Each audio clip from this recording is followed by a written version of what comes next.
स्वागत है मेरे प्यारे मित्रों आपके अपने चैनल हिंदुस्तान में। जैसा कि आपको पता है, इस चैनल के माध्यम से हम यूजीसी नेट हिंदी की तैयारी कर रहे हैं, पेपर 2 हिंदी की तैयारी कर रहे हैं।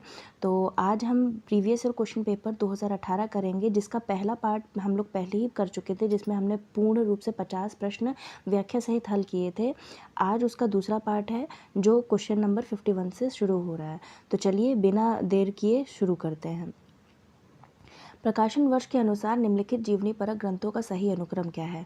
तो 4 आपके ऑप्शन वो दिए गए हैं, जीवनी परक ग्रंथ दिए गए हैं, तो उनको आपको प्रकाशन वर्ष के अनुसार अरेंज करना है। पहला है व्योमकेश दरवेश, कलम का मजदूर, कलम का सिपाही और आवारा मसीहा। ये सारे आपके जीवनी परक ग्रंथ हैं। तो इसका सही उत्तर होगा ऑप्शन नंबर डी, कलम का सिपाही, कलम का मजदूर, फिर आवारा मसीहा और व्योमकेश दरवेश। तो चलिए इसके बारे में देखते हैं कि क्या क्या इसका प्रकाशन वर्ष रहा है। कलम का सिपाही प्रेमचंद के बेटे अमृत राय ने कलम का सिपाही के नाम से अपने पिता की जीवनी लिखी है। प्रेमचंद के बेटे ने, अमृत राय उनका नाम है उनके बेटे का, और उन्होंने उनकी जीवनी लिखी है। कलम का मजदूर हिंदी के लेखक मदन गोपाल द्वारा प्रेमचंद के जीवन पे से संबंधित एक रचना है। कलम का मजदूर लिखी है मदन गोपाल के द्वारा। आवारा मसीहा विष्णु प्रभाकर की रचना है। इसका प्रकाशन 1974 में हुआ था। आचार्य हजारी प्रसाद द्विवेदी का पुण्य स्मरण उपशीर्षक के रूप में लिखित उनकी पुस्तक व्योमकेश दरवेश, मतलब व्योमकेश दरवेश के रचयिता आचार्य हजारी प्रसाद द्विवेदी जी हैं। आचार्य हजारी प्रसाद द्विवेदी की जीवनी है यह हिंदी साहित्य के क्षेत्र में अब तक लिखी गई 3 सर्वश्रेष्ठ जीवनियों, कलम का सिपाही, निराला की साहित्य साधना, जीवनी खंड तथा आवारा मसीहे के बाद उसी कड़ी में चौथी श्रेष्ठ जीवनी है। प्रश्न नंबर 52 की ओर बढ़ते हैं। प्रकाशन वर्ष के अनुसार सुरेंद्र वर्मा के नाटकों का सही अनुक्रम बताना है। तो सुरेंद्र वर्मा के सारे नाटक हैं, तो इसमें से सही आपका ऑप्शन है ऑप्शन नंबर सी, सेतुबंध, आठवां सर्ग, एक दूनी एक और रति का कंगन। प्रश्न में दिए गए सभी नाटक हिंदी के महान नाटककार सुरेंद्र वर्मा के हैं। सेतुबंध 1972 में प्रकाशित हुआ था। फिर आपका आगे चलते हैं, आठवां सर्ग 1976 में, उसके बाद एक दूनी एक 1987 में और रति कंगन 2010 में। क्वेश्चन नंबर 53, प्रकाशन वर्ष के आधार पर निम्नलिखित आलोचनात्मक कृतियों का सही अनुक्रम बताइए। कवि सुमित्रा नंदन पंत, हिंदी साहित्य का आदिकाल, मिथक और साहित्य, भारतीय सौंदर्यबोध और तुलसीदास। ये ग्रंथ हैं, तो इनको प्रकाशन वर्ष के साथ में आपको व्यवस्थित करना है। तो इसका उत्तर नंबर ए एकदम सही है। प्रकाशन वर्ष के आधार पर निम्न कृतियों का सही अनुक्रम है। कवि सुमित्रा नंदन पंत 1938 में, इनके रचयिता हैं डॉक्टर नगेंद्र ने कवि सुमित्रा नंदन पंत नामक एक ग्रंथ लिखा है, जो कि 1938 में लिखा था। इसको ज़रूर आप स्क्रीनशॉट ले लीजिएगा, या तो अपने हैंड रिटन नोट्स में जहाँ भी आप लिख रहे हैं 2018 के लिए, इसको ज़रूर लिख लीजिएगा, क्योंकि ये बहुत इंपॉर्टेंट है। आपके आने वाले एग्ज़ाम में ये डायरेक्ट क्वेश्चन भी बन सकते हैं। फिर हिंदी साहित्य का आदिकाल, ये सभी को पता होना चाहिए, हजारी प्रसाद द्विवेदी का है, ये 1952 में लिखा गया था। मिथक और साहित्य, ये भी नगेंद्र जी का है, 1987 में लिखा गया था। भारतीय सौंदर्य बोध और तुलसीदास, ये 2001 में लिखा गया था, रामविलास शर्मा का है, लेकिन यह अपूर्ण ग्रंथ है रामविलास शर्मा जी का। फिर हम आगे बढ़ते हैं प्रश्न नंबर 54 की तरफ। प्रकाशन वर्ष की दृष्टि से आचार्य नंद दुलारे वाजपेयी की आलोचनात्मक कृतियों का सही अनुक्रम क्या है। तो इनकी आलोचनात्मक कृतियां हैं नई कविता, जयशंकर प्रसाद, कवि निराला, आधुनिक साहित्य। तो इसका सही ऑप्शन हमारा होगा उत्तर नंबर बी।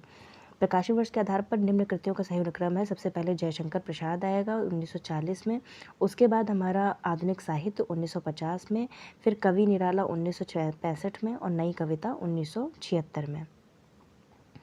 फिर हमारा आता है प्रश्न नंबर 55, कालक्रम की दृष्टि से निम्नलिखित आचार्यों का सही अनुक्रम क्या है। तो वामन, कुंतक, मम्मट, विश्वनाथ, ये आपके 4 संस्कृत आचार्यों के नाम लिखे हुए हैं। तो इनका सही उत्तर है, पहला ऑप्शन एकदम सही है, वामन, कुंतक, मम्मट और विश्वनाथ। अब चलिए इनके सन को देखते हैं कि किस सदी में इनका जन्म हुआ था, कौन से प्रवर्तक माने जाते हैं। वामन सबसे पहले आते हैं। वामन हमारे 7वीं सदी के हैं। आचार्य वामन प्रसिद्ध अलंकार शास्त्री थे। उनके द्वारा प्रतिपादित काव्य लक्षण को रीति सिद्धांत कहते हैं। फिर कुंतक का 9वीं शताब्दी में माना जाता है। ये आचार्य कुंतक अलंकार शास्त्र के एक मौलिक विचारक और विद्वान थे। ये आदिवादी आचार्य थे, जिनकी दृष्टि में अभिधा शक्ति ही कवि के अभीष्ट अर्थ के द्योतन के लिए सर्वथा समर्थ होती है। फिर आचार्य मम्मट आते हैं 12वीं सदी के, और विश्वनाथ आते हैं 14वीं सदी में। अब ये स्थापना और तर्क के प्रश्न स्टार्ट हो रहे हैं 56 से लेकर 75 तक। तो ये स्थापना तर्क के भी आपके बहुत महत्वपूर्ण होते हैं। आपका स्थापना होता है, फिर उसी स्थापना के ऊपर तर्क दिया होता है, तो आपको पता लगाना होता है कि कौन सा सही और कौन सा गलत है। या तो दोनों सही होते हैं, या तो दोनों गलत हो, या तो ए सही होता है, बी गलत होता है, या बी सही होता है, या ए गलत होता है। ये 4 ऑप्शन आपको दिए जाएंगे। स्थापना है 56वें क्वेश्चन की। जिस प्रकार हमारी आंखों के सामने आए हुए कुछ रूप व्यापार हमें रसात्मक भावों में मग्न करते हैं, उसी प्रकार भूतकाल में प्रत्यक्ष की हुई कुछ परोक्ष वस्तुओं का वास्तविक स्मरण भी कभी कभी रसात्मक होता है। तो अब देखते हैं इसका तर्क क्या दिया हुआ है। तर्क दिया हुआ है, क्योंकि तब हमारी मनोवृत्ति स्वार्थ या शरीर यात्रा के रूखे विधानों से हटकर शुद्ध भाव क्षेत्र में स्थित हो जाती है। तो ये दोनों हमारे सही हैं, हमारा स्थापना भी सही है और हमारा तर्क भी सही है। अब देखते हैं। रस का शाब्दिक अर्थ होता है आनंद। काव्य को पढ़ते या सुनते समय जो आनंद मिलता है उसे रस कहते हैं। रस को काव्य की आत्मा माना जाता है। प्रश्न में रस के संबंध में 2 कथन दिए गए हैं, जिनमें से पहला कथन सत्य है। जिस प्रकार से हमारी आंखों के सामने आए कुछ रूप हमें रसात्मक भावों में मग्न करते हैं, उसी प्रकार भूतकाल में प्रत्यक्ष की हुई कुछ परोक्ष की हुई वस्तुओं के वास्तविक स्मरण कभी कभी रसात्मक होता है, क्योंकि तब हमारी मनोवृत्ति या स्वार्थ शरीर की यात्रा के रूखे विधानों से हटकर शुद्ध भाव क्षेत्र में स्थित हो जाती है। अतः प्रश्न में दिए गए दोनों कथन सही हैं। फिर प्रश्न नंबर 57, ये भी स्थापना तर्क है। स्थापना दिया गया है, साहित्य का इतिहास वस्तुतः मनुष्य जीवन के अखंड प्रवाह का इतिहास है। तर्क दिया हुआ है, क्योंकि मनुष्य ही साहित्य का अंतिम लक्ष्य है। तो ऑप्शन नंबर बी आपका दिया है, ए और सही दोनों सही माने गए हैं। समाधान में दिया गया है, प्रश्न में दिए गए दोनों कथन सही हैं। साहित्य का इतिहास वस्तुतः मनुष्य जीवन के अखंड प्रवाह का इतिहास है। साहित्य इतिहास में लेखन से तात्पर्य साहित्य का इतिहास लिखने से है, जिसमें उस भावना की अभिव्यक्ति को अधिक महत्व दिया जाता है जिसमें संपूर्ण मानव जीवन रूपायित होता है, क्योंकि साहित्य का अंतिम उद्देश्य मनुष्य जीवन के यथार्थ को लेखाबद्ध करना, ताकि आगे के वक्त उसका विश्लेषण कर मनुष्यता के इतिहास को समझ सके, अध्ययन कर सके और सुधार कर सके। अब आते हैं दूसरे प्रश्न के ऊपर। प्रश्न नंबर 58, भूमंडलीकरण विश्व की पूंजीवादी व्यवस्था है। तर्क दिया हुआ है, क्योंकि इसमें पूरा विश्व एक बाजार है और व्यक्ति उसका उपभोक्ता। कोड दिए गए हैं, तो उसका ऑप्शन नंबर सी सही है। ए भी सही है और आर भी सही है। प्रश्न में दोनों कथन सही हैं और भूमंडलीकरण की प्रक्रिया में विश्व के विभिन्न देशों की सीमाएं टूट जाती हैं और विभिन्न देश अन्य देशों के साथ विभिन्न व्यापार प्रतिबंधों को हटाकर उनके साथ स्वतंत्रता पूर्वक व्यापार एवं अन्य गतिविधियां करते हैं। भूमंडलीकरण पूंजीवादी व्यवस्था का ही एक भाग है और जिसमें पूरा विश्व एक खुला बाजार बन जाता है और व्यक्ति उपभोक्ता बन जाता है। बढ़ते हैं आगे प्रश्न के ऊपर। 59 प्रश्न है, दलित साहित्य का वैचारिक आधार मार्क्सवाद है। इसमें तर्क दिया गया है, क्योंकि इसमें वर्ग संघर्ष की हिमायत की गई है। तो बी ऑप्शन सही है, ए गलत है और आर सही है। ऑप्शन नंबर बी हमारा सही है, ए गलत और आर सही। तो ए में दिया गया है, देखते हैं आगे में, दलित साहित्य का मार्क्सवाद अथवा वर्ग संघर्ष से कहीं कोई संबंध नहीं है। दलित साहित्य तो भारतीय समाज के सबसे निचले तबके दलितों के जीवन एवं उनके जीवन से संबंधित विभिन्न समस्याओं को केंद्र में रखकर एवं उनमें सुधारों के सुझाने से संबंधित साहित्य है। इसमें भारतीय समाज के सबसे निचले तबके द्वारा भेदभाव की उस प्रथा जिसका सामना उन्हें वर्तमान में भी करना पड़ रहा है के विषय पर लिखा जाता है। प्रमुख दलित साहित्यकार जयप्रकाश करदम हैं और तुलसीराम आदि हैं। प्रश्न नंबर 60 के ऊपर बढ़ते हैं। अस्तित्ववाद सामाजिक कल्याण और सह अस्तित्व का दर्शन है। तर्क दिया हुआ है, क्योंकि यह व्यक्ति की स्वतंत्रता और चयन की आज़ादी का पक्षधर है। इसमें हमारा ऑप्शन नंबर बी सही है, ए गलत है और आर सही है। समाधान प्रस्तुत किया गया है, अस्तित्ववाद एक्जिस्टेंशियलिज्म एक ऐसी विचारधारा है जिसमें अस्तित्व को तत्व के ऊपर समझा जाता है, इसके अनुसार मानव अपने पर्यावरण की निर्जीव वस्तुओं से आत्मबोध का उत्तरदायित्व पूर्णतया स्वयं लेता है, अतः उसे अपने पर्यावरण में तत्वज्ञान की अपेक्षा नहीं होती। यह विचारधारा 20वीं शताब्दी के आरंभ में यूरोप में सर्वाधिक प्रचलित थी, उसके बाद दुनिया के अन्य हिस्सों में फैल गई। यह किसी भी प्रकार से सामाजिक कल्याण और सह-अस्तित्व का दर्शन नहीं है। यह ज्ञानोदय अर्थात आत्म जागृति के अत्यधिक आत्मविश्वास में मानवीय तर्कों के प्रति एक प्रतिक्रिया है। कुछ प्रभाव जो इसे आकर्षक बनाते हैं उनमें सोरेन किरकेगार्ड की अंतर्दृष्टियाँ सम्मिलित हैं कि मसीही विश्वास को घटाते हुए मात्र तर्कसंगत प्रस्ताव तक ही सीमित नहीं किया जा सकता, अपितु इसमें अधिक भावात्मक और संबंधपरक निहितार्थ भी सम्मिलित है। संक्षेप में कहें तो यह व्यक्ति की स्वतंत्रता एवं चयन की आज़ादी का पक्षधर है, अर्थात इसमें व्यक्ति विशेष को अधिक महत्व दिया गया है। प्रश्न नंबर 61 की ओर बढ़ते हैं। स्थापना है, वासना या संस्कार वंशानुक्रम से चली आती हुई दीर्घ भाव परंपरा का मनुष्य जाति की अंतः प्रकृति में निहित संचय नहीं है। फिर उसके बाद में इसका तर्क दिया हुआ है। इसी कारण भारतीय आचार्यों की यह मान्यता पश्चिम की मनोविश्लेषणवादी सामूहिक अविचेतन की अवधारणा से पुष्ट है। तो इसका ऑप्शन नंबर सी सही है, ए गलत है और आर भी गलत है। दोनों में क्या लिखा गया है, समाधान भी प्रस्तुत किया गया है।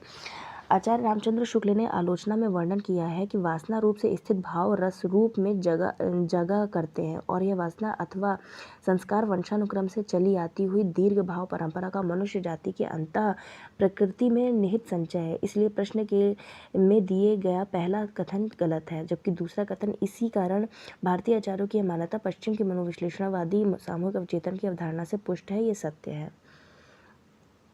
प्रश्न नंबर 62 की ओर बढ़ते हैं। किसी काव्य का श्रोता या पाठक जिन विषयों को मन में लाकर रति, करुणा, क्रोध, उत्साह इत्यादि भावों तथा सौंदर्य, रहस्य, गांधीर्य आदि भावनाओं का अनुभव करता है, वे अकेले ही उसी के हृदय में संबंध रखने वाले होते हैं। तर्क दिया गया है, क्योंकि उपर्युक्त सभी विषय और भाव मनुष्य मात्र की भावात्मक सत्ता पर प्रभाव डालने वाले होते हैं। इसमें कोड दिए गए हैं, तो ऑप्शन नंबर बी सही है हमारा। बी में लिखा हुआ है ए हमारा ऑप्शन नंबर गलत है और आर सही है, मतलब स्थापना गलत है और तर्क सही दिया गया है। किसी काव्य का श्रोता या पाठक जिन विषयों में मन लगाकर रति, करुणा, क्रोध, उत्साह इत्यादि भावों तथा सौंदर्य, रहस्य, गांधीर्य आदि भावनाओं का अनुभव करता है, वे अकेले उसी के हृदय में संबंध रखने वाले नहीं होते, मनुष्य मात्र की भावात्मक सत्ता पर प्रभाव डालने वाले होते हैं। इसी से उक्त काव्य को एक साथ पढ़ने या सुनने वाले सहस्त्रों मनुष्य उन्हीं भावों या भावनाओं का थोड़ा बहुत अनुभव कर सकते हैं। प्रश्न नंबर 63 की ओर बढ़ते हैं। यह दृष्टिकोण पूर्णतः स्थापित है कि एकांकी नाटक का लघु संस्करण है।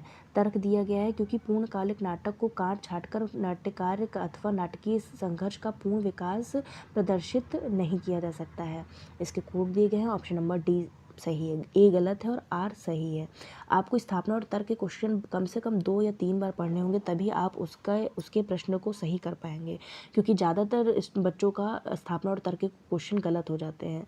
ये एक तरीके से थोड़े से टफ क्वेश्चन में भी शामिल होते हैं और इसमें आपको पूर्णतया अपने मन को और मस्तिष्क को अपने प्रश्न को पढ़ने में लगाना चाहिए, ताकि आप उस प्रश्न को 2 से 3 बार पढ़ करके उसका सही उत्तर दे पाएँ। तो इसका समाधान दिया गया है, एकांकी साहित्य का लघु रूप अवश्य है, लेकिन एकांकी ने नाटक से भिन्न अपना स्वतंत्र स्वरूप प्रतिष्ठित कर लिया है। तो देखिए इसमें लिखा हुआ था कि स्थापना में कि ये दृष्टिकोण पूर्णतः स्थापित है कि एकांकी नाटक का लघु संस्करण है, लेकिन ऐसा नहीं। नाटक की श्रेणी आप अलग पढ़ते और एकांकी की श्रेणी अलग करते, तो आपको पढ़ने से समझ में आ जाएगा कि ये हमारा गलत हो जाएगा। फिर हमारा देखिए आगे क्या लिखा हुआ है, एकांकी बड़े नाटक की अपेक्षा छोटा अवश्य होता है, परंतु वह उसका संक्षिप्त रूप नहीं है। बड़े नाटक में जीवन की विविधता, रूप, अनेक पात्र तथा कथा का सांगोपांग विस्तार, चरित्र चित्रण की आदि के कारण कथानक की गति मंद होती है, जबकि एकांकी में इसके विपरीत जीवन की एक रूपता, कथा में अनावश्यक विस्तार की उपेक्षा, चरित्र चित्रण की तीव्र का संक्षिप्त रूपरेखा, कुतूहल की स्थिति, प्रारंभ से ही व्यंजना की अधिकता और प्रभावशीलता, चरम सीमा तथा निश्चित बिंदु में केंद्रीकरण आदि के कारण कथानक की गति तीव्र होती है, और ये सारे गुण एकांकी को नाटक से भिन्न बना देते हैं। इसीलिए हम कह सकते हैं कि एकांकी नाटक का लघु रूप नहीं है, इसलिए प्रश्न में दिए गए दोनों कथन गलत हैं। प्रश्न नंबर 64 की ओर बढ़ते हैं। वस्तु में सौंदर्य एक ऐसी शक्ति है, ऐसा धर्म है जो दृष्टा को आंदोलित और हिल्लोलित कर सकता है, और दृष्टा भी ऐसी शक्ति है, एक ऐसा संवेदन है जो द्रष्टव्य के सौंदर्य से चालित और हिल्लोलित होने की योग्यता देता है। तर्क इसमें दिया गया है क्योंकि दृष्टा दृष्टव्य में एक ही समान धर्मी तत्व अंतर्निहित हैं। इसमें कोड दिए गए हैं, कोड नंबर ए सही है, आर भी सही है और ए भी सही है, मतलब स्थापना भी सही है और आर भी सही है। समाधान में दिया गया है वस्तु में सौंदर्य एक ऐसी शक्ति का ऐसा धर्म है जो दृष्टा को आंदोलित और हिल्लोलित कर सकता है, और दृष्टा भी ऐसी शक्ति है, एक ऐसा संवेदन जो दृष्टव्य के सौंदर्य में चालित और हिल्लोलित होने की योग्यता देता है, क्योंकि दृष्टा दृष्टव्य में एक ही समान धर्मी तत्व अंतर्निहित होते हैं। प्रश्न नंबर 65 की ओर बढ़ते हैं। नाटक जड़ या रूढ़ नहीं, एक गतिशील पाठ है। तर्क दिया गया है क्योंकि वह लिखा कभी जाए, खेला वर्तमान में जाता है। तो इसका ऑप्शन नंबर ए एकदम सही है, आर भी सही है और ए भी सही है, स्थापना भी सही और तर्क भी सही। समाधान में दिया गया है नाटक दृश्य का काव्य का एक रूप है। लोक चेतना को नाटक के लेखन एवं मंचन की मूल प्रेरणा माना गया है। नाटक जड़ या रूढ़ नहीं बल्कि गतिशील पाठ होता है। जड़ अथवा रूढ़ से तात्पर्य स्थिर से होता है, अर्थात जिस दौर में नाटक लिखा जाता है उसी दौर में नहीं रहता, बल्कि इसका मंचन भविष्य के किसी भी दौर में किया जाता है। नाटक उस दौर के यथार्थ को दर्शाता है, अर्थात नाटक लिखा कभी जाए, खेला वर्तमान में जाता है। तो ये दोनों कथन आपके सही होंगे। बढ़ते हैं दूसरे प्रश्न की ओर। प्रश्न नंबर 66 हमारा है, स्थापना दिया गया है कविता में चित्रित प्रेम निजी होता है। तर्क दिया गया है क्योंकि प्रेम सामाजिक भाव नहीं है। तो देखते हैं, ऑप्शन नंबर सी गलत है, दोनों गलत हैं इसमें, स्थापना भी गलत और तर्क भी गलत। प्रश्न में दिया गया कथन तर्क और दोनों गलत है। कविता में चित्रित प्रेम निजी न होकर व्यक्तिगत भाव होता है। कविता में कवि अपने अनुभव को मेरा अनुभव कहकर अभिव्यक्त करने की कोशिश करता है। मैं शैली के पीछे आधुनिक युवक की स्वयं को अभिव्यक्त करने की सामाजिक स्वतंत्रता की आकांक्षा होती है। तो ये हमारे दोनों गलत होंगे। 67 क्वेश्चन पे आते हैं। स्थापना दिया गया है चेतना अनुभूति की सघनता और चिंतन की पराकाष्ठा है। तर्क दिया गया है क्योंकि अनुभूति और चिंतन का संबंध शुद्ध हृदय के संवेदन से है। इसमें कोड दिए गए हैं, इसका ऑप्शन नंबर बी सही है, ए सही है लेकिन तर्क आपका गलत है, बी ऑप्शन सही है। समाधान में देखिए क्या लिखा है, कुछ जीवधारियों में स्वयं के और अपने आसपास के वातावरण के तत्वों का बोध होने, उन्हें समझने तथा उनकी बातों का मूल्यांकन करने की शक्ति का नाम है। विज्ञान के अनुसार चेतना वह अनुभूति है जो मस्तिष्क में पहुंचने वाले अधिगामी आवेगों से उत्पन्न होती है। इन आवेगों का अर्थ तुरंत अथवा बाद में लगाया जाता है। अन्य शब्दों में कहें तो चेतना अनुभूति की सघनता और चिंतन की पराकाष्ठा है, लेकिन यह आवश्यक नहीं कि क्योंकि अनुभूति और चिंतन का संबंध शुद्ध हृदय के संवेदन से हो। प्रश्न नंबर 68 की ओर बढ़ते हैं। स्थापना दिया गया है श्रद्धा में कारण और अनिदृष्टि और आलंबन अज्ञात होता है। तर्क दिया गया है क्योंकि श्रद्धा में दृष्टि व्यक्ति के कर्मों से होती हुई श्रद्धेय तक पहुंचती है। तो इसका ऑप्शन नंबर सी हमारा सही है, ए गलत है और आर सही है, मतलब स्थापना गलत है और तर्क हमारा सही है, क्योंकि श्रद्धा में पहले दृष्टि कर्मों पर जाती है और उसके पश्चात दृष्टि श्रद्धेय पर जाती है। इस प्रकार हमारा ऑप्शन नंबर ए गलत हो जाएगा और आर सही हो जाएगा। आगे बढ़ते हैं प्रश्न नंबर 69 की ओर। छायावाद शुद्ध लौकिक प्रेम और सौंदर्य का काव्य है। तर्क दिया गया है इसलिए इसमें राष्ट्रबोध और आध्यात्मिक चेतना ना के बराबर है। ऑप्शन नंबर डी इसमें सही होगा, ए गलत और आर भी गलत।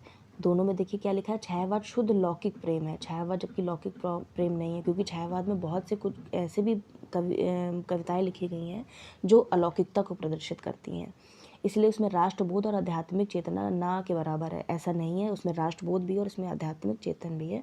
तो आपको समझ में आ जाएगा कि ये गलत है। ऑप्शन नंबर डी दोनों गलत हैं। छायावादी काव्य में प्रकृति सौंदर्य और प्रेम की व्यंजना होती है। साथ ही छायावादी युग में संबंधित काव्य में राष्ट्रीय चेतना के साथ साथ आध्यात्मिक चेतना भी संबंधित रचनाएं भी लिखी गई हैं, इसलिए दूसरे कथन की छायावाद में राष्ट्रीय चेतना और आध्यात्मिक चेतना ना के बराबर है, ये गलत हो जाएगा सरासर। अब आते हैं प्रश्न नंबर 70 की ओर। स्थापना दिया गया है भक्ति को सा परा नूर इक्तीश्वरे कहा गया है। तर्क कहा गया है इसलिए भक्ति को साध्यास्व रूपता माना गया है। तो इसमें ऑप्शन नंबर सी सही हो जाएगा, दोनों सही हैं। इसके समाधान में देखते हैं क्या लिखा है। समाधान में लिखा हुआ है, भक्ति को भक्ति सूत्र में पुरानुरक्ति श्वरे कहा गया है। अनुराग कहने से कर्तव्य बोध अवशिष्ट रहता है, जबकि अनुरक्ति कहने से क्रिया मात्र का बोध रहता है। कर्तव्य विलीन हो जाता है। परा कहने के कारण दो अभिप्राय हैं, अत्यंत उत्कृष्ट और वह जो मदीय के रूप में सीमित नहीं रहता, आबद्ध नहीं रहता, और इसी कारण से भक्ति को साध्य वासना माना गया है। बढ़ते हैं प्रश्न नंबर 71 की ओर। स्थापना दिया गया है, मानव और प्रकृति के बीच समानता, पूर्व संपर्क, पूरकता या विरोध भाव में मिथक सृजन के सूत्र विद्यमान होते हैं। तर्क दिया गया है, क्योंकि प्रकृति में अलौकिकता और दिव्य शक्ति है और मानव कल्पना तथा प्रकृति के मध्य सीधा और अनिवार्य संबंध है। तो इसमें हमारा ऑप्शन नंबर डी सही है, ए सही और आर भी सही। प्रश्न में दिए गए दोनों कथन सही हैं। पहला कथन मानव और प्रकृति के बीच समानता, पूर्व संपर्क, पूरकता या विरोध भाव में मिथक सृजन की सूत्र विधानमान होते हैं, क्योंकि प्रकृति में अलौकिकता और दिव्य शक्ति है और मानव कल्पना तथा प्रकृति के मध्य सीधा और अनिवार्य संबंध है। बढ़ते प्रश्न नंबर 72 की ओर। स्वच्छंदतावाद छायावाद और रहस्यवाद का पर्याय ही है। ये तो हमें लग रहा है गलत हो जाएगा, क्योंकि स्वच्छंदतावाद की अलग श्रेणी है, छायावाद और रहस्यवाद अलग है।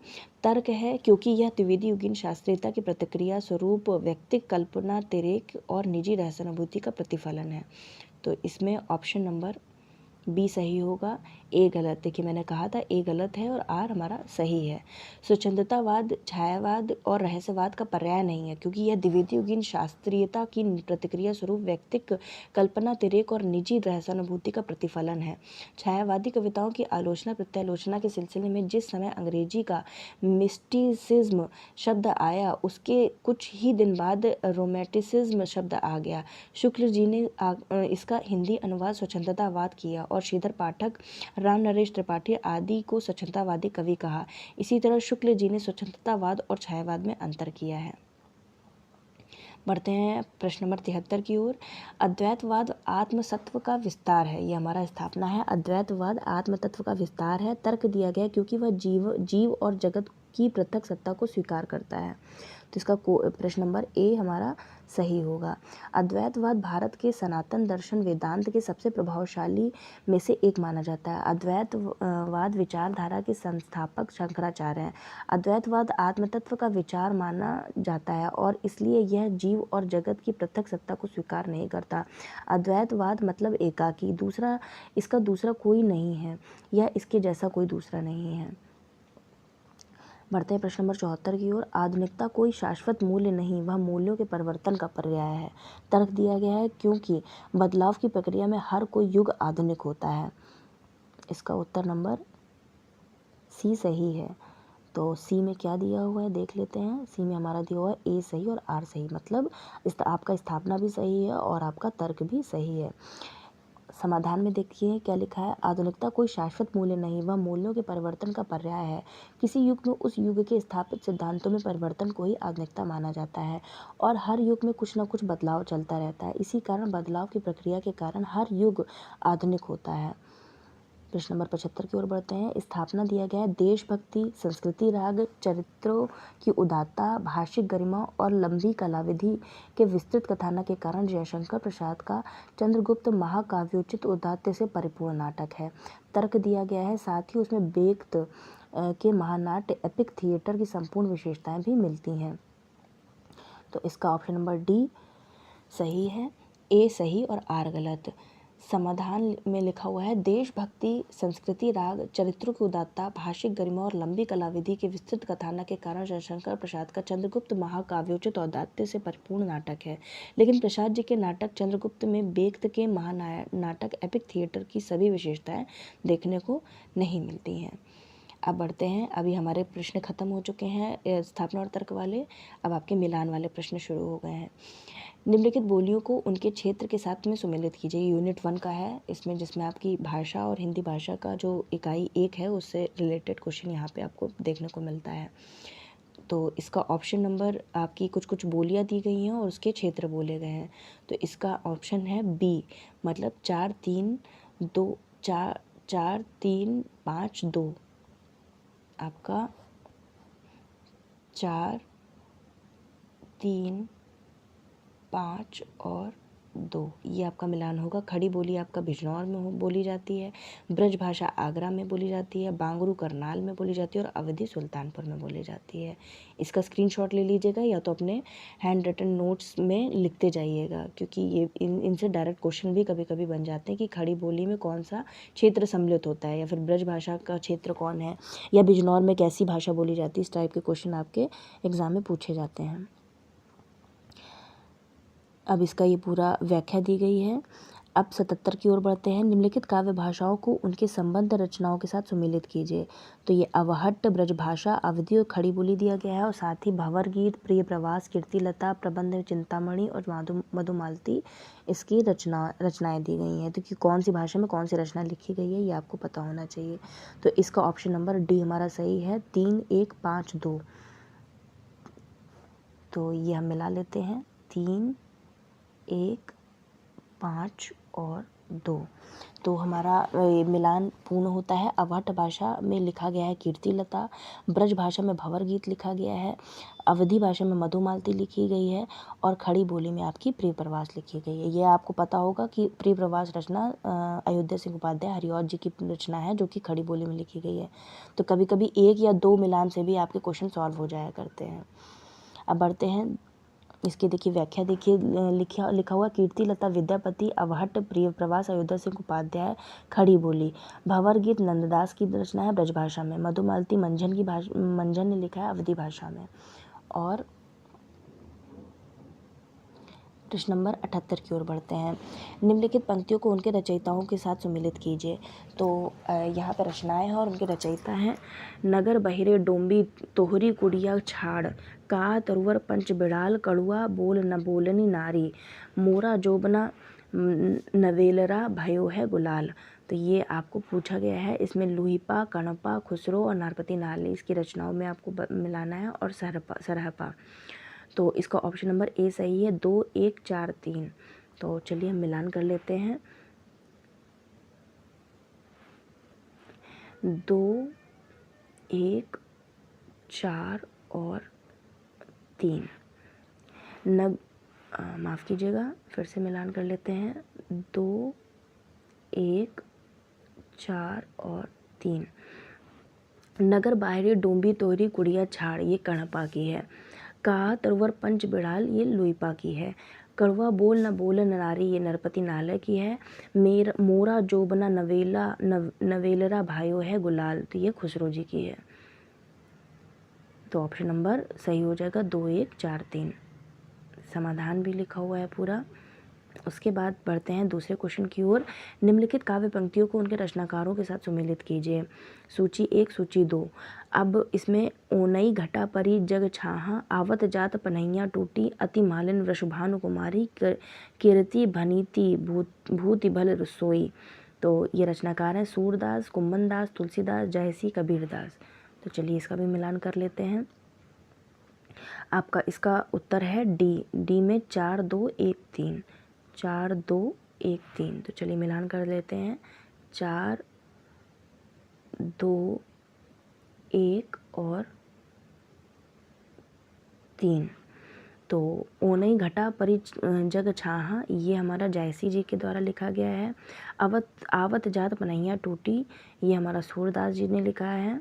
नहीं, ये हमारा कुंभनदास, माफ़ कीजिएगा, आवत जात पनैया टूटी कुंभनदास जी का है। और अति मालिन वृषभानु कुमारी ये सूरदास का है। और कीर्ति भवनीति भूति भल सोई ये हमारा तुलसीदास जी का है। तो इसकी व्याख्या दी गई है। अब बढ़ते हैं प्रश्न नंबर 80 की ओर। निम्नलिखित दार्शनिक सिद्धांतों को उनके संबंध कवियों के साथ सुमेलित कीजिए। तो यहाँ पे आपके दार्शनिक सिद्धांत और उनके रचनाकार हैं।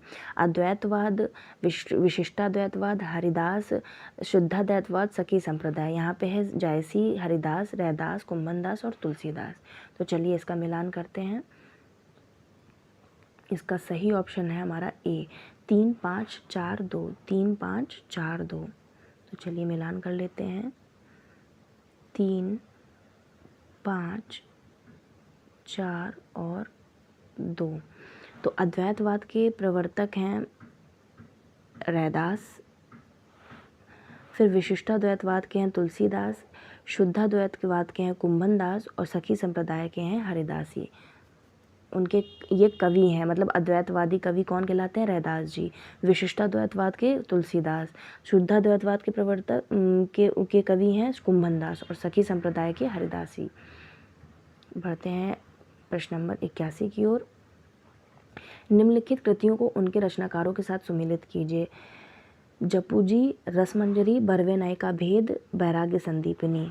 तो इधर आपके रचनाकार हैं तुलसीदास, कबीर, नंददास और रहीम और नानक। तो इसका उत्तर होगा उत्तर नंबर सी, 5 3 4 1। तो हम मिलान कर लेते हैं, 5 3 4 और 1। जपूजी नंददास जी की रचना है। रसमंजरी माफ़ कीजिएगा, जपूजी आपकी नानक जी की रचना है। उसके बाद में रसमंजरी नंददास जी की है, बरवे नायिका भेद आपकी रहीम की है और बैराग्य संदीपनी अपनी तुलसीदास की। बहुत इंपॉर्टेंट क्वेश्चन है, आपके इन मिलान वाले प्रश्नों से एक नहीं कम से कम 4 प्रश्नों के उत्तर बन रहे हैं। डायरेक्ट क्वेश्चन एक लाइन में भी पूछे जा सकते हैं, जैसे बरवे नायिका भेद के रचनाकार का नाम बताइए, तो ये रहीम की रचना है। बैराग्य संदीपनी किसने लिखी है? तुलसीदास ने। रसमंजरी किसकी रचना है? आपकी नंददास जी की। और जपूजी नानक ने लिखी है। अब बढ़ते हैं दूसरे प्रश्न की ओर। प्रश्न नंबर 82। निम्नलिखित रचनाओं को उनके प्रतिपाद के आधार पर सुमेलित कीजिए। शिवराज भूषण, छत्र प्रकाश, बिरह वारिश और काव्य निर्णय। इसमें सर्वांग निरूपण, रीति स्वच्छंदता वृत्ति, जीवन चरित्र, अलंकार निरूपण और रस निरूपण। तो चलिए इसका मिलान करते हैं। ऑप्शन नंबर 20 का सही है, 4 3 5 2। तो चलिए मिलान कर लेते हैं, 4 3 5 और 2। शिवराज भूषण की रचना है अलंकार निरूपण, छत्र प्रकाश की रचना है जीवन चरित्र, बिरह वारिश की रचना है रस निरूपण और काव्य निर्णय की रीति स्वच्छंद वृत्ति। तो ये हमारा इस तरीके से प्रश्न पूरा हुआ। इसका समाधान देख लेते हैं। शिवराज भूषण अलंकार निरूपण, शिवराज भूषण कवि भूषण की रचना है। छत्र प्रकाश जीवन चरित्र, छत्र प्रकाश लाल कवि की रचना है। इनकी अन्य रचनाएं विष्णु विलास, राज विनोद, बिरह वारिश रस निरूपण, बिरह वारिश बोधा की रचना है। और काव्य निर्णय रीति स्वच्छंदता वृत्ति है। काव्य निर्णय भिखारीदास की रचना। इनकी अन्य रचनाएं रस सारांश और श्रृंगार निर्णय आदि हैं। बढ़ते हैं प्रश्न नंबर 83 की ओर। निम्नलिखित रस प्रतिपादक कृतियों को उनके रचनाकारों के साथ में सुमेलित कीजिए। तो इसमें रस सागर, रस चंद्रोदय, रसराज और रस पीयूष, मतीराम, कवींद्र, सोमनाथ, भिखारीदास और श्रीपति। तो इसका मिलान चलिए हम लोग करते हैं। इसका उत्तर नंबर सी सही है, 5 2 1 3, 5 2 1 3। तो चलिए मिलान कर लेते हैं, 5 1 2 और 3। रस सागर आपकी श्रीपति जी ने लिखी है, रस चंद्रोदय मतीराम जी ने, रसराज कवींद्र ने और रस पीयूष आपकी सोमनाथ ने। तो इसका मिलान देख लेते हैं, 5 1 2 और 3, 5 1 2 और 3, 5 2 1 और 3, 5 2 1 और 3। फिर से मिलान कर लेते हैं, 5 1 2 और 3। रस सागर श्रीपति की, रस चंद्रोदय मतीराम की, रसराज की कवींद्र की और रस पीयूष सोमनाथ जी की। तो चलिए आगे बढ़ते हैं प्रश्न नंबर 84 की ओर। निम्नलिखित काव्य पंक्तियों को उनके रचनाकारों के साथ सुमेलित कीजिए। सूची 1 में दुख ही जीवन की रही, क्या कहूँ आज जो नहीं कही। दूसरा है, मैं दिन को ढूंढ रही हूँ जुगनू की उजियाली में, मन मांग रहा है प्रेम सिकता हर एक प्याली में। तीसरा, रोज़ सवेरे मैं थोड़ा सा अतीत में जी लेता हूँ, क्योंकि रोज़ शाम को मैं थोड़ा सा भविष्य में मर जाता हूँ। Question number D, option number B, बिखरी अलकें जो तर्क जाल, वह विश्व मुकुट सा उज्ज्वलतम शशिखंड, सदृश्य था स्पष्ट भाल। तो ये रचनाएं, इनमें रचनाकारों के नाम है गेय, पंत, महादेवी, निराला और प्रसाद। तो इसमें ऑप्शन नंबर ए सही है, 4 3 1 5, 4 3 1 5। तो ये हमारा हो जाएगा 4, इसका 1 मिनट, 4 3 1 5, तो इसमें लिख लेते हैं हम लोग 4 4 3 1 और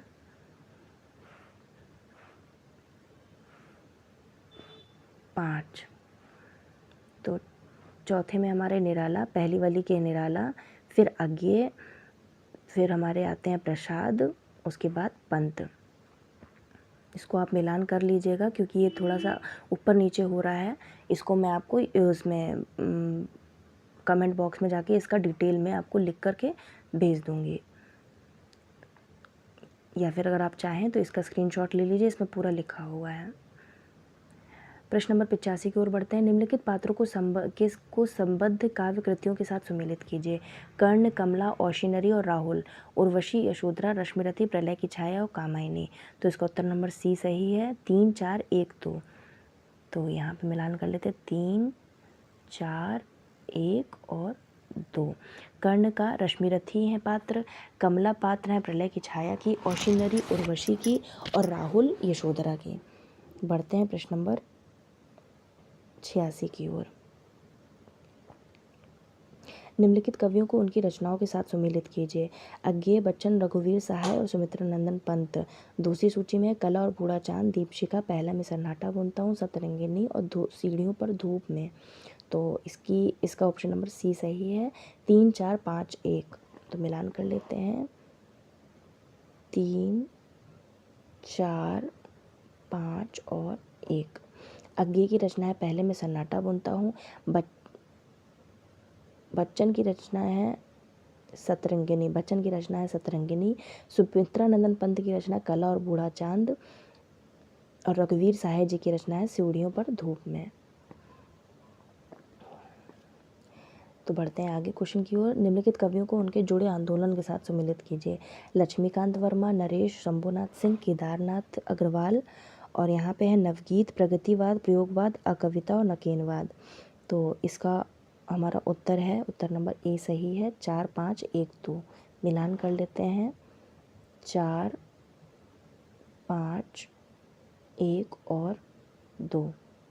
लक्ष्मीकांत वर्मा का अकविता है, नरेश का नकेनवाद है, शंभुनाथ जुड़े हुए नवगीत से, और केदारनाथ अग्रवाल प्रगतिवाद के साथ में इनका नाम आता है, केदारनाथ अग्रवाल का। पढ़ते हैं दूसरे प्रश्न की ओर। प्रश्न नंबर 88। निम्नलिखित कहानियों को उनसे संबद्ध पात्रों के साथ सुमेलित कीजिए। सूची 1 सूची 2 दिया गया है। आकाशदीप, दिल्ली में एक मौत, उसने कहा था ग्रेगिन, सुनंदा, मालती, बुद्धगुप्त, अतुल और बोधा सिंह, ये उनके पात्र हैं इन कहानियों के। तो आकाशदीप किसकी कहानी है? आकाशदीप कहानी में बुद्धगुप्त है। ये ऑप्शन नंबर ए सही है। तो चलिए मिलान कर लेते हैं 3, फिर ये हमारा आता है 4, फिर ये हमारा आता है 5, और डी ऑप्शन में हमारा आता है 2। तो आकाशदीप, बुद्धगुप्त, दिल्ली में एक मौत, अतुल, उसने कहा था बोधा सिंह, और ग्रेगिन में मालती है। तो चलिए आगे बढ़ते हैं। निम्नलिखित उपन्यासों को उनके वंशज विषय के साथ सुमेलित कीजिए। अजय की डायरी, अंतराल, बसंती, महाभोज।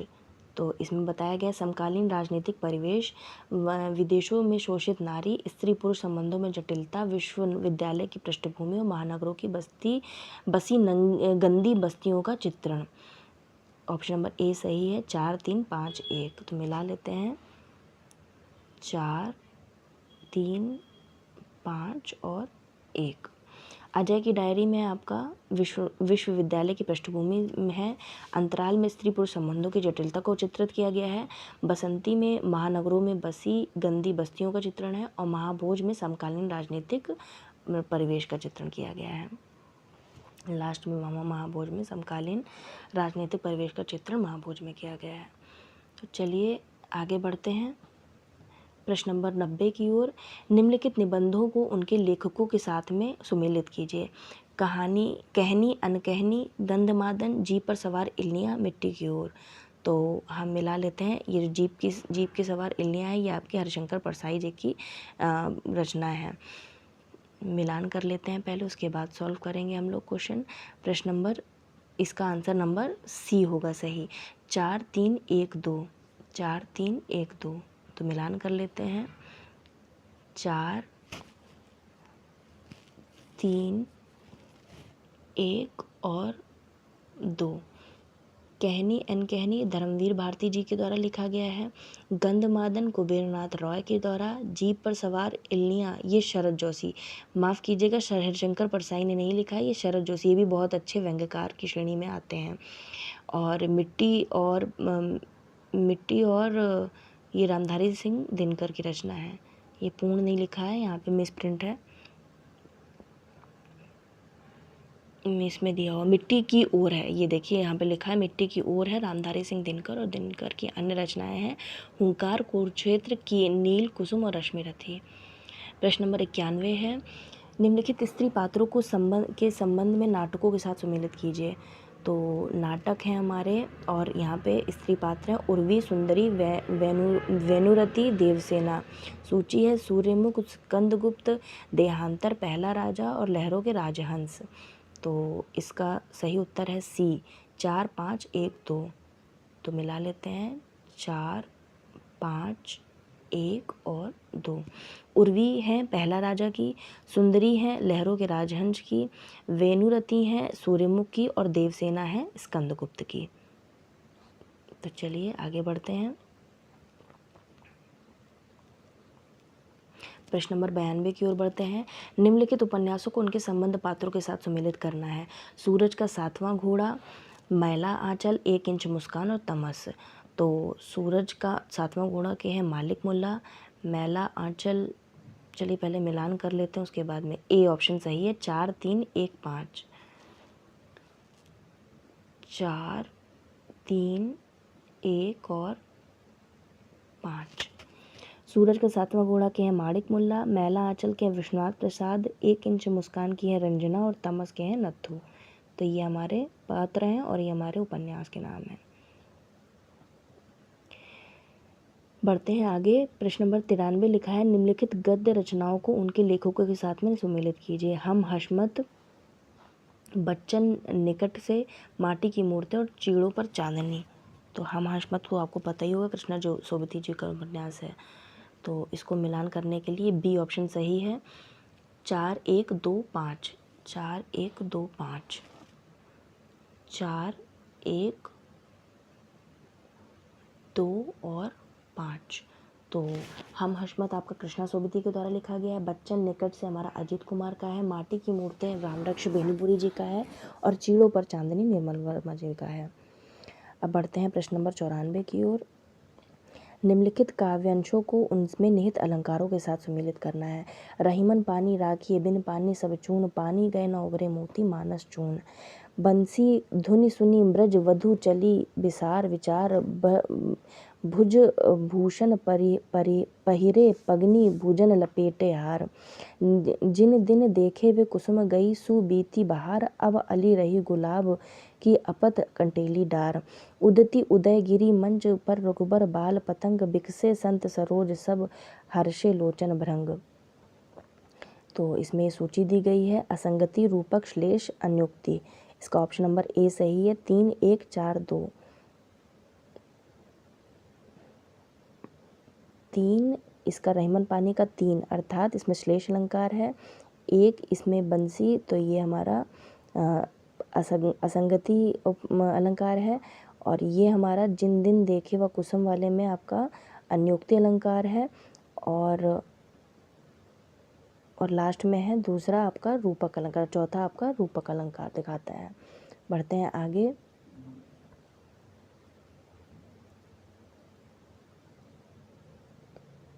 निम्नलिखित अवधारणाओं को उनके संबंधित आचारों के साथ सम्मिलित कीजिए। तो उत्तर संरचनावाद, यथार्थवाद, स्वतंत्रतावाद, उत्तराधुनिकतावाद। तो आपके ये पाश्चात्य काव्यशास्त्र के प्रमुख विचारक हैं, उनके साथ में आपको मिलान करना है। ऑप्शन नंबर सी सही है इसका। 5 4 2 1। तो हमारा ये आपका आ जाएगा 5, मतलब उत्तर संरचनावाद में ये आपका सही हो जाएगा। 5 4 2 1, 5 4, 2 और 1। तो ये हमारे D.H. लॉरेंस हो जाएंगे उत्तर संरचनावाद के, जॉर्ज लुकाच हो जाएंगे यथार्थवाद के, फेडरिक जेमसन हो जाएंगे आपके स्वच्छंदतावाद के, और लुई अल्थ्यूसर हो जाएंगे उत्तराधुनिकतावाद के। तो चलिए आगे बढ़ते हैं। ये आपका गद्यांश पद्यांश में से क्वेश्चन आया हुआ है, तो आपको ये पूरा पढ़ना होगा, उसके बाद आप उसको हल करेंगे। तो चलिए पढ़ते हैं। 96 से लेके 100 तक है आपके। ये क्वेश्चन आपके पैराग्राफ पढ़ लेते तो आपके 4 क्वेश्चन अपने आप ही सही हो जाते हैं, क्योंकि गद्यांश पद्यांश तो बहुत ही ज़्यादा आप ध्यानपूर्वक पढ़ेंगे तो आपके क्वेश्चन सब सही हो जाएंगे। सौंदर्य किसे कहते हैं? प्रकृति है। प्रकृति मानव जीवन तथा ललित कलाओं के आनंददायक गुण का नाम सौंदर्य है। इस स्थापना पर आपत्ति यह की जाती है कि कला में कुरूप और असुंदर की को भी स्थान मिलता है। दुखांत नाटक देखकर हमें वास्तव में दुख होता है। साहित्य में विभत्स का भी चित्रण होता है, उसे सुंदर कैसे कहा जा सकता है? इस आपत्ति का उत्तर यह है कि कला में कुरूप और असुंदर विवादी स्वरों का समान है, जो राग के रूप में निखारते हैं। विभत्स का चित्रण देखकर हम उससे प्रेम नहीं करने लगते, हम उसके कला से प्रेम करते हैं। जो हमें विभत्स से घृणा करना सिखाती है। विभत्स से घृणा करना सुंदर कार्य है या असुंदर, जिसे हम कुरूप, असुंदर और विभत्स कहते हैं। कला में उसकी परिणति सौंदर्य में होती है। दुखांत नाटकों में हम दूसरों का दुख देखकर द्रवित होते हैं। हमारी सहानुभूति अपने तक अथवा परिवार और मित्रों तक सीमित न रहकर एक व्यापक रूप में ले लेती है। मानव करुणा के इस प्रकार को हम सुंदर कहेंगे या असुंदर? सहानुभूति की इस व्यापकता से हमें प्रसन्न होना चाहिए या अप्रसन्न? दुखांत नाटकों अथवा करुण रस के साहित्य से हमें दुख की अनुभूति होती है। किंतु यह दुख अमिश्रित होता है और निरपेक्ष नहीं होता। उस दुख में वह आनंद निहित होता है जो करुणा के प्रसार में हमें प्राप्त होता है। इसके सिवा इस तरह के साहित्य में हम बहुधा मनुष्य को विषम परिस्थितियों से वीरतापूर्ण संघर्ष करते हुए पाते हैं। संघर्ष का यह उदात्त भाव दुख की अनुभूति को सीमित कर देता है। वीर मनुष्यों का यह संघर्ष हमें अपनी परिस्थितियों का प्रति सजग करता है। उनकी पराजय भी प्रबुद्ध दर्शकों तथा पाठकों के लिए चुनौती का काम करती है। उनकी वेदना हमारे लिए प्रेरणा बन जाती है। आनंद को इस व्यापक रूप में लें, इसे इंद्रियजन्य सुख का पर्यायवाची ही न मान लें, तो करुणा और विभत्स के चित्रण में सौंदर्य के अभाव की प्रतीति न होगी। तो प्रश्न नंबर, चलिए शुरू करते हैं। इसमें प्रश्न 96 से लेकर 100 तक। साहित्य में विभत्स का चित्रण सुंदर होता है क्योंकि विभत्स को ही काव्यशास्त्र में प्रमुख रस माना गया है। कला में असुंदर और कुरूप और का सौंदर्य रूपांतरण होता है। कला विभत्स से घृणा करना नहीं सिखाती है या विभत्स का चित्रण आकर्षक होता है। तो इसमें ऑप्शन नंबर आपका बी सही होगा। बी में दिया गया है कला में असुंदर और कुरूप का सौंदर्य भी में रूपांतरण होता है। फिर बढ़ते हैं आगे। प्रश्न नंबर 97 में इनमें से कौन सा कथन सही है? तो वीर मनुष्यों की पराजय का आनंद का मूल कारण है। दुखांत नाटकों में सहानुभूति के स्वजनों तक सीमित न रहने से मानव करुणा का प्रसार होता है। दुखांत नाटक दूसरों के दुख से जुड़े होने के कारण हमारे दुख का कारण नहीं बनते, या प्रबुद्ध दर्शक और पाठक दुख को एक सीमित भाव मानते हैं। तो यह ऑप्शन नंबर हमारा बी सही है। दुखांत नाटकों में सहानुभूति के स्वजनों तक सीमित न रहने से मानव करुणा का प्रसार होता है। प्रश्न नंबर 98 की ओर बढ़ते हैं। इनमें से कौन सा कथन सही नहीं है? तो ऑप्शन नंबर डी आपका दुख में आनंद की अनुपस्थिति होती है। अनुपस्थिति जबकि उपस्थिति, दुख में आनंद की अनुपस्थिति होती है, ये आपका सही नहीं है। अनुपस्थिति, दुख में आनंद तो किसी को भी नहीं होता है, दुख में तो दुख ही होता है, तो ये अनुपस्थिति लिखा है तो ये सही नहीं है वाक्य। अब आगे बढ़ते हैं। प्रश्न नंबर 99, दुखांत नाटकों में सौंदर्य की उपस्थिति का आधार क्या है? तो 2 ऑप्शन पहले पढ़ लेते हैं। उनमें कुरूप और असुंदर को महत्व दिया जाता है। सभी दुखांत नाटक प्रायः महान होते हैं। फिर तीसरा दिया गया है दुखांत नाटकों में मानव करुणा का प्रसार होता है। तो ये ऑप्शन नंबर आपका सी सही होगा। अब आगे बढ़ते हैं प्रश्न नंबर 100 की ओर। लास्ट प्रश्न, करुणा रस के साहित्य में आनंद निहित होता है क्योंकि इसका ऑप्शन दिए गए हैं, तो ऑप्शन में कई सारे होते हैं, तो सी आपका सही। इस साहित्य की मूल में साहित्य सहानुभूति की व्यापकता होती है। तो ये था आज का हमारा छोटा सा प्रयास। 2018 का पूर्ण प्रश्न पत्र हम लोगों ने व्याख्या सहित कर लिया है। और यदि आप अपने इस टेलीग्राम चैनल से नहीं जुड़े हैं या फिर आपने ये चैनल अभी तक सब्सक्राइब नहीं किया है तो सब्सक्राइब कर लीजिए। और अगर आपको ये वीडियो अच्छा लगा और आपकी थोड़ी सी भी हेल्प हुई हो तो इस चैनल को सब्सक्राइब, शेयर और लाइक करना ना भूलें। Thanks for watching.